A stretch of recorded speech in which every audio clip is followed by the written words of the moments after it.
E se a gente está falando de eleição municipal, vai rimar, mas é hora de chamar Pedro Venceslau. Pedro, enfim, acaba que eu vou reformular essa frase para não rimar, mas talvez possa ser o seu slogan, não sei. Vamos comentar essa pesquisa? Ele já adotou, já postou aí para eu também manter a rima, já postou na rede social. Então viu? Tá bom. Olha só. Um dedinho e tudo mais.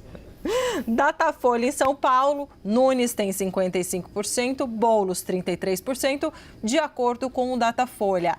O que isso significa, Pedro Venceslau? Para onde estão indo os votos de Pablo Marçal? Olha, boa tarde, Débora, boa tarde, Yuri. Como se esperava, os votos de Pablo Marçal estão indo contra o PT, não necessariamente a favor de Ricardo Nunes. E aí é um dilema que o prefeito enfrenta nesse momento, porque ele já tem consolidado os votos do antipetismo, claramente aqui ele vem herdando ali majoritariamente os votos do influenciador, e não necessariamente esses votos que o Ricardo Nunes tem na dianteira da disputa aqui em São Paulo são daqueles eleitores mais radicalizados ou bolsonaristas. Então, ele só teria a perder se colasse a sua imagem nesse momento ao ex-presidente da República. Daí esse dilema, se vai ou não vai aparecer o ex-presidente no primeiro horário eleitoral do prefeito, que vai ser exibido amanhã. Amanhã recomeça o programa gratuito de rádio e televisão.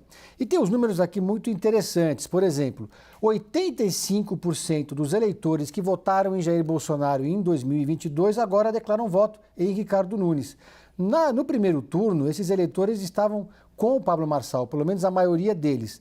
Já o Guilherme Boulos tem 63% dos eleitores que votaram em Lula, ou seja, ele ainda tem uma margem de crescimento aí para conseguir avançar um pouco mais nas próximas pesquisas. Daí a necessidade do deputado do PSOL em colar sua imagem no presidente e o pedido para que o presidente reforce a sua participação e a sua presença na disputa aqui em São Paulo. Mas o número que mais preocupa a campanha de Guilherme Boulos e aquele que torna a situação dele mais delicada nesse segundo turno é a rejeição. 58% dos eleitores dizem que não votariam de jeito nenhum no deputado do PSOL, contra 37% dos que disseram que não votariam de jeito nenhum em Ricardo Nunes. E aí também um outro número do Datafolha que mostra que também é muito revelador sobre o chamado voto útil. 68% dos eleitores dizem que vão votar no Ricardo Nunes por falta de uma alternativa melhor. Esse cenário coloca o Guilherme Boulos numa situação que não resta a ele outra estratégia a não ser trabalhar pela abstenção e pelo voto nulo, porque dessa forma ele consegue reduzir a vantagem de Ricardo Nunes, porque todos os especialistas dizem, há um consenso em relação a isso, de que Guilherme Boulos vai ter muita dificuldade em virar votos de Pablo Marçal para ele. É muito difícil, quase impossível.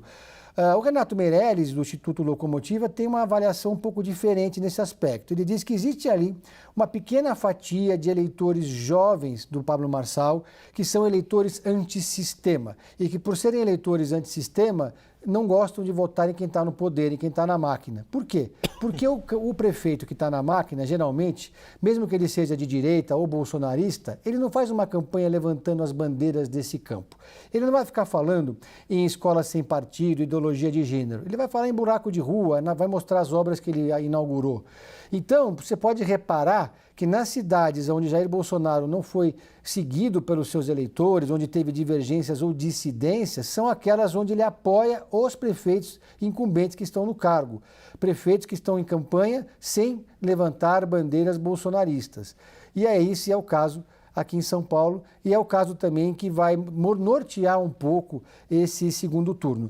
O Guilherme Boulos hoje deu a sua primeira entrevista, na verdade era para ser um debate, virou uma sabatina, mas já tentando piscar o olho um pouco para o eleitor do Pablo Marçal, com uma pegada de empreendedorismo. Ele fez uma promessa, por exemplo, de que os motoristas de aplicativo vão ficar liberados do rodízio.